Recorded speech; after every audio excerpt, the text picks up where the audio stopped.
नमस्ते विद्यार्थी भाइ बहिनीहरू। आज मैले तपाईहरुको लागि क्लास 11 कम्प्युटर साइन्सको इम्पोर्टेन्ट क्वेसन च्याप्टर वाइजको भिडियो लिएर आएको छु। तपाईहरु पक्कै पनि अब इक्जाम आउन लागेको छ, कुन च्याप्टरमा कुन च्याप्टरको कुन क्वेसन पढ्ने है, कस्तो खालको क्वेसनहरु आउन सक्छ भनी पक्कै पनि कन्फ्युज हुनुहुन्छ होला। त्यसैलाई मध्यनजर गर्दै मैले तपाईहरुको लागि चाहिँ च्याप्टर वाइज इम्पोर्टेन्ट क्वेसनहरु लिएर आएको छु है।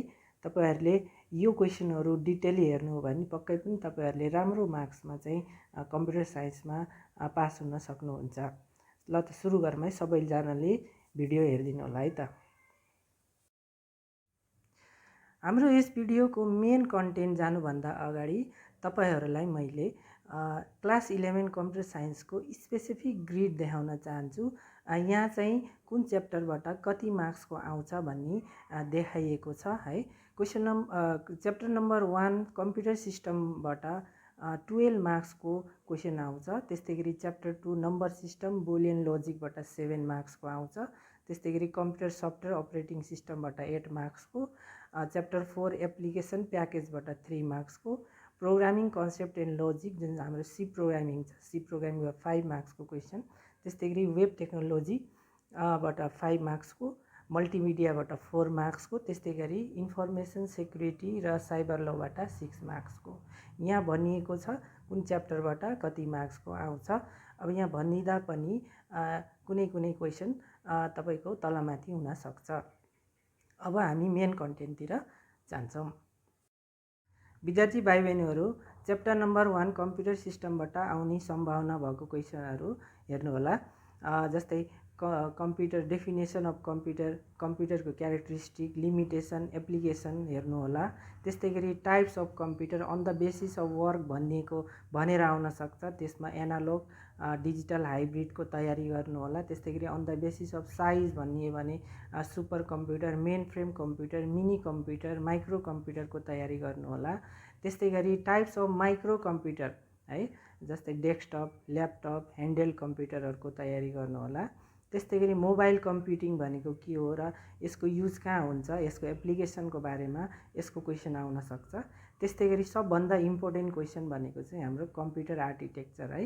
यसमा चाहिँ हाम्रो यो 8 मार्क्समा आउने एकदमै भेरी इम्पोर्टेन्ट क्वेसन छ कम्प्युटर आर्किटेक्चर। त्यस्तै गरी कम्पोनेन्ट अफ कम्प्युटर सिस्टम है, यसमा चाहिँ हामीले पुरै डिटेल एक्सप्लेन गर्नुपर्ने हुन्छ।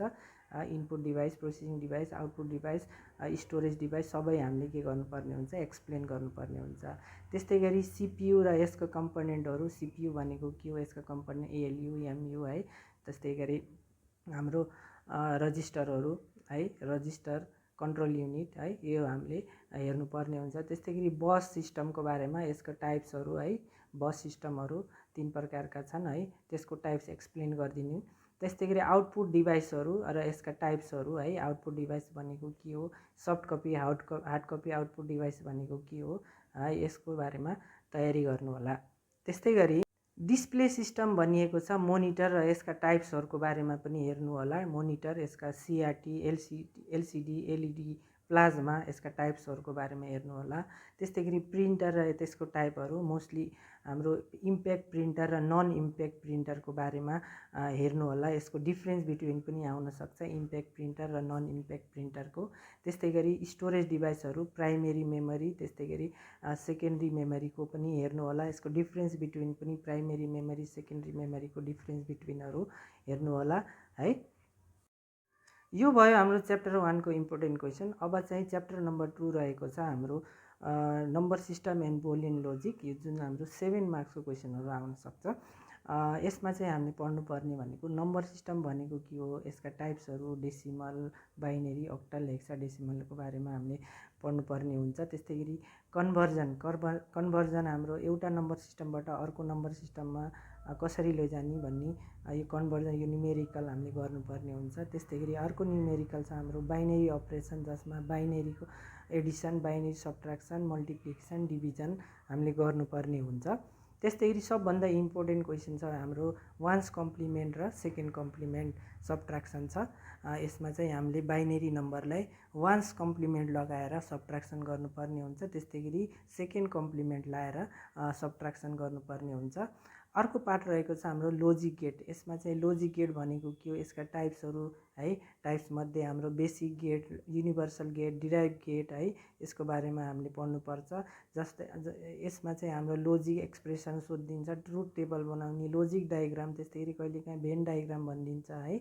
सो यसको लोजिक गेट र यसको टाइप्सको बारेमा राम्रोसँग तयारी गर्ने, यो पनि एकदम इम्पोर्टेन्ट क्वेसन छ। त्यस्तै गरी अर्को छ बुलियन ल भन्ने छ। अब आइडेन्टिटी ल, एसोसिएटिभ ल, डिस्ट्रिब्युटिभ ल, कम्युलेटिभ ल भन्ने छ। यसको डिफाइन आउँछ र त्यसको एक्सप्रेसनहरू लेख्न आउँछ, ट्रुथ टेबलहरू आउन सक्छ। त्यस्तै गरी अर्को इम्पोर्टेन्ट क्वेसन भनेको डी मोर्गन थ्योरमलाई के गर्ने, डिफाइन गर्ने र प्रुभ गर्ने भनेको सबभन्दा इम्पोर्टेन्ट क्वेसन। यो पनि हाम्रो आउने सम्भावना धेरै हुन्छ। त्यसपछि च्याप्टर नम्बर 3 मा रहेको छ computer software and operating system. यसबाट 8 मार्क्सको क्वेसन आउँछ। यसमा हामीले पढ्नुपर्ने भनेको कम्प्युटर सफ्टवेयर र यसका टाइप्सहरू है। अब कम्प्युटर सफ्टवेयर भनेको के हो र यसका टाइप्स है, सिस्टम सफ्टवेयर, एप्लिकेसन सफ्टवेयर। अब सिस्टम सफ्टवेयरभित्र अझै थुप्रै हाम्रो 3-4 प्रकारको पर्छ। त्यस्तै गरी एप्लिकेसनको हाम्रो प्याकेज, कस्टमाइज सबै हामीले डिटेली पढ्नुपर्ने हुन्छ। त्यस्तै गरी दोस्रो छ हाम्रो अपरेटिङ सिस्टम भनेको के हो र यसका फङ्सनहरूको बारेमा हामीले तयारी गर्नुपर्ने हुन्छ। त्यस्तै गरी टाइप्स अफ अपरेटिङ सिस्टम है। अब यसमध्ये सियुआई र जियुआईको पनि हाम्रो तयारी गर्नुपर्ने हुन्छ। सियुआई जियुआईमा डिफ्रेन्स बिट्विनमा पनि सोधिएको हुन्छ। त्यस्तै गरी batch operating system, multi programming operating system, time sharing operating system, processing operating system, distributed operating system, real time operating system, यस्ता टाइप्सहरू हामीले राम्रोसँग हेर्नुपर्ने हुन्छ। त्यस्तै गरी ओपन सोर्स सफ्टवेयर र यसका फिचर्सहरूको बारेमा हामीले पढ्नुपर्ने हुन्छ। त्यस्तै गरी हाम्रो मोबाइल अपरेटिङ सिस्टम र यसका टाइप्सहरू, त्यस्तै सिम्बियन, एन्ड्रोइड, आइओएस है, यस अपरेटिङ सिस्टमहरूको बारेमा हामीले पढ्नुपर्ने हुन्छ। यो च्याप्टरबाट हाम्रो 8 मार्क्सको क्वेसनहरू आउँछ। अब हेरौँ chapter number 4। Chapter number 4 application प्याकेजबाट 3 मार्क्सको क्वेसनहरू आउँछ। यसमा चाहिँ वर्ड प्रोसेसिङ, स्प्रेडसिट र प्रेजेन्टेसन सफ्टवेयरको बारेमा र यसका फिचर्सहरूको बारेमा हामीले हेर्नुपर्ने हुन्छ। कहिलेकाहीँ वर्डबाट मेल मर्जको कुराहरू पनि आउन सक्छ। त्यस्तै गरी स्प्रेडसिटबाट फर्मुलाहरू, स्प्रेडसिटमा युज हुने फङ्सनहरूको बारेमा आउन सक्छ है। त्यस्तै गरी प्रेजेन्टेसन सफ्टवेयरबाट ट्रान्जिसन भनेको के हो, कस्टम एनिमेसन भनेको के हो, यसका स्टेप्सहरू है, यस्ता क्वेसनहरू यो च्याप्टरबाट आइदिन सक्छ।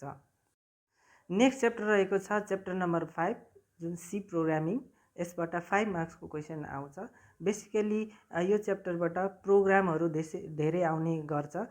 त्यही पनि कहिलेकाहीँ चाहिँ थ्योरी क्वेसनहरू पनि आउने सम्भावना धेरै हुन्छ।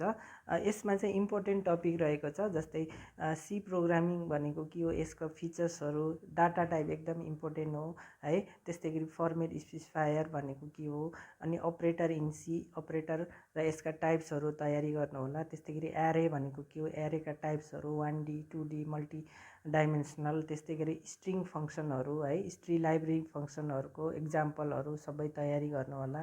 र प्रोग्राममा भने चाहिँ हाम्रो एरेको स्पेसली 2D अथवा मल्टी डाइमेन्सनलको तयारी गर्नुहोला। त्यस्तै गरी स्ट्रिङको प्रोग्रामहरू पनि राम्रोसँग तयारी गर्नुहोला। यसबाट प्रोग्रामिङ नै गर्न, प्रोग्राम लेख्न आउँछ। त्यही पनि कहिलेकाहीँ चाहिँ हाम्रो थ्योरी क्वेसनहरू पनि आइदिन सक्छ। त्यसको लागि यो च्याप्टरबाट थ्योरी क्वेसनहरू पनि पढ्नुपर्ने हुन्छ। नेक्स्ट च्याप्टर रहेको छ च्याप्टर नम्बर 6 वेब टेक्नोलोजी। यसबाट पनि 5 मार्क्सको क्वेसन आउँछ। यसमा चाहिँ हामीले पढ्नुपर्ने भनेको टपिक रहेको छ अब वेब पेज भनेको के हो, वेबसाइट भनेको के हो, यसका डिफ्रेन्स बिट्विनहरू। त्यस्तै गरी वेब ब्राउजर विथ इक्जाम्पल हामी तयारी गर्नुपर्ने हुन्छ। त्यस्तै गरी सर्च इन्जिन भनेको के हो, यसका इक्जाम्पलहरू। त्यस्तै गरी एचटिएमएल भनेको के हो, यसका फिचर्सहरू लेख्न आउँछ है। त्यस्तै गरी सबभन्दा इम्पोर्टेन्ट टपिक रहेको छ हाम्रो ट्याग भनेको के हो र यसका टाइप्सहरू है। त्यस्तै गरी एम्प्टी ट्याग, कन्टेनर ट्याग, अब त्यसको इक्जाम्पल सहित नै हामीले लेख्नुपर्ने हुन्छ। त्यस्तै गरी HTML5 र यसका फिचर्सहरू पनि हेर्नु होला। त्यस्तै गरी अर्को इम्पोर्टेन्ट क्वेसन भनेको CSS र यसका टाइप्सहरू है। CSS भनेको के हो, यसका टाइप्सहरू, हाम्रो इनलाइन अनि त्यस्तै इन्टरनल एक्सटर्नल CSS को बारेमा इक्जाम्पल सहित तयारी गर्नु होला। त्यस्तै गरी च्याप्टर नम्बर 7 रहेको छ हाम्रो मल्टिमिडिया। यसबाट 4 मार्क्सको क्वेसन आउँछ है। यसमा पढ्नुपर्ने अलिक थोरै हुन्छ है। यो च्याप्टर अलिक सजिलो पनि छ है। यसमा पढ्नुपर्ने भनेको हामी मल्टिमिडिया, यसका एडभान्टेज र डिसएडभान्टेज एउटा भयो, र कम्पोनेन्ट अफ मल्टिमिडिया है, टेक्स्ट, अडियो, भिडियो, पिक्चर, एनिमेसनका बारेमा हामीले एक्सप्लेन गर्न आउँछ, र यसको एप्लिकेसन है, मल्टिमिडियाको एप्लिकेसनको बारेमा आउँछ। त्यस्तै गरी लास्ट च्याप्टर हाम्रो रहेको छ च्याप्टर नम्बर 8 इन्फर्मेसन सेक्युरिटी। यसबाट 6 मार्क्सको क्वेसनहरू आउँछ। यसमा हामीले हेर्ने टपिक डिजिटल सोसाइटी भनेको के हो है। त्यस्तै गरी कम्प्युटर इथिक्स भनेको के हो, यस कम्प्युटर इथिक्सले के गर्नुहुन्छ, के गर्नु हुँदैन, के भनिएको छ, त्यो हामीले तयारी गर्नुपर्ने हुन्छ। त्यस्तै गरी इन्फर्मेसन सेक्युरिटी र यसका इम्पोर्टेन्सका बारेमा हामीले तयारी गर्नुपर्ने हुन्छ। त्यस्तै गरी अब्जेक्टिभ है, प्रिन्सिपल अफ इन्फर्मेसन सेक्युरिटी, हाम्रो सिआइए भनेर हामीले पढेको, कन्फिडेन्सियलिटी, इन्टिग्रिटी र एभेबिलिटी भनेर पढेको। त्यस्तै गरी साइबर क्राइम र यसका प्रकारहरू, त्यस्तै गरी मेलवेयर र यसका प्रकारहरू, टाइप्सहरू है। त्यस्तै गरी साइबर ल भनेको के हो, नेपालको सन्दर्भमा साइबर ल के कसो छ। त्यस्तै गरी इन्टेलेक्चुअल प्रोपर्टी र त्यसका टाइप्सहरू, डिजिटल सिग्नेचर भनेको के हो है, यसको बारेमा तयारी गर्नुहोला। त्यस्तै गरी आइसिटी पोलिसी भनेको के हो है, नेपालमा आइसिटी पोलिसी कस्तो छ है, यसका बारेमा राम्रोसँग तयारी गर्नुहोला। विद्यार्थी भाइ बहिनीहरू, यो भिडियोमा मैले कम्प्युटर साइन्सको इम्पोर्टेन्ट क्वेसन तपाईँहरूलाई भनिसकेको छु।